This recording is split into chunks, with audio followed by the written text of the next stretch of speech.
కొమురం భీం మసిఫాబాద్ జిల్లాలో పోడు భూముల వివాదం మరోసారి ఉద్రిక్తతకు దారితీసింది. చింతల మానేపల్లి మండలం దింద అటవీ రేంజ్ పరిధిలోని గ్రామ సమీపంలో రైతులు పోడు భూములను దున్నుతుండగా అటవీ అధికారులు అడ్డుకున్నారు. దీంతో రైతులు అటవీ సిబ్బంది మధ్య తీవ్ర వాగ్వాదం చోటు చేసుకుంది.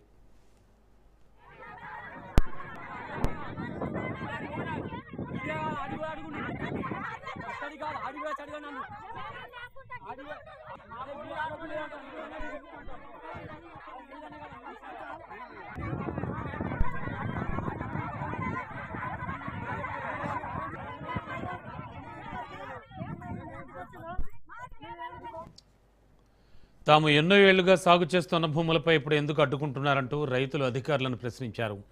పరిస్థితి ఒక్కసారిగా ఉద్రిక్తంగా మారడంతో గ్రామాల్లో ఆందోళన వాతావరణం నెలకొంది.